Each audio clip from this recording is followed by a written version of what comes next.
Quote mining is conventionally known as an informal fallacy and a type of false attribution, in which a passage is removed from its surrounding matter in such a way so as to distort its intended meaning.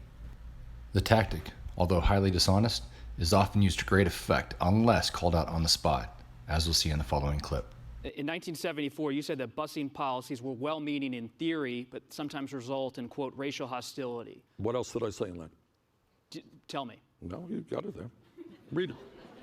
Read the whole quote. I don't have the whole quote. The whole quote is, the federal government doesn't give a shit about African Americans. Oh, that is true. That's why I didn't include it. All right, okay. So as if to highlight their own dishonesty, and to show that they learned absolutely nothing from Bernie Sanders wrecking Mr. Costa, the GOP War Room decided to upload a video in which they truncated Bernie Sanders' response on the topic of Medicare for All. If you're elected president of the United States, you're going to have to go to Capitol Hill and sell this. Vice President Biden said his plan would cost $750 billion over 10 years. If you're talking to a lawmaker, January 2021, and they say, Senator, give me a number, Medicare for all, an approximate number, how much would it cost?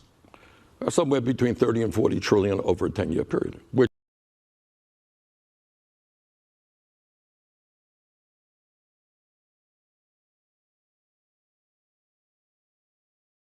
Now, to show just how misleading the GOP War Room's truncated video is, here's Bernie Sanders' response in its proper context. You're talking to a lawmaker, January 2021, and they say, Senator, give me a number, Medicare for all, an approximate number, how much would it cost?